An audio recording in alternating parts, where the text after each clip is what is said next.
Hello everyone, today in this video we are going to talk about Telnet and SSH protocol. Let's start with Telnet. Telnet is a terminal emulation protocol. Telnet is a network protocol used to virtually access a computer and to provide a two-way, collaborative and text-based communication channel between two machines. Telnet is an application layer protocol that enables the user to communicate with a remote device. Telnet client is installed on the user's machine, which accesses the command line interface of another remote machine that runs a Telnet server program. Users connect remotely to a machine using Telnet, sometimes referred to as telnetting, into the system. They are prompted to enter their username and password combination to access the remote computer, which enables the running of command lines as if the user is logged into the computer in person. For example, Telnet is mostly used by network administrators to access and manage remote devices.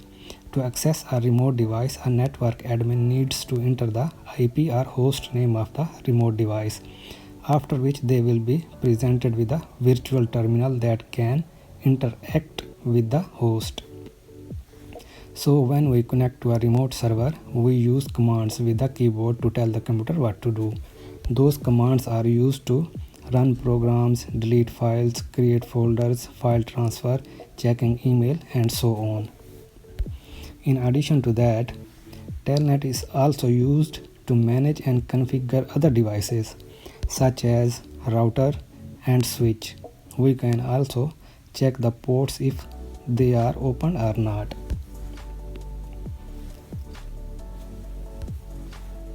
Telnet can be used with multiple operating systems such as Windows and Mac, largely used on Linux and Unix.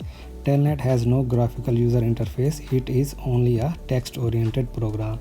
Telnet is very fast because it sends only text commands, saves a lot of time due to its swift connectivity with remote devices.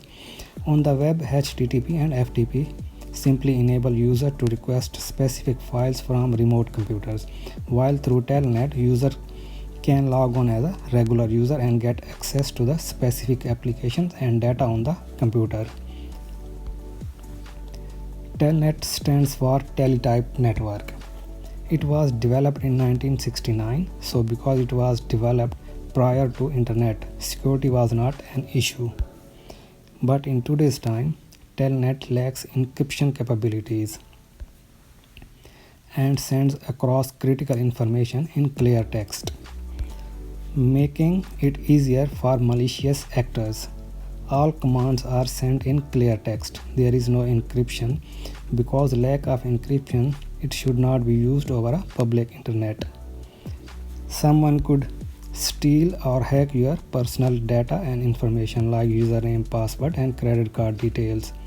Telnet mostly used in local area network. It is outdated now, but still some people use Telnet with the older system because they don't support modern protocols such as SSH. Let's talk about SSH, Secure Shell. SSH protocol uses encryption to secure the connection between a client and a server. All user authentication commands, output, and file transfers are encrypted to protect against attacks in the network. SSH is a cryptographic network protocol for operating network services securely over an unsecured network.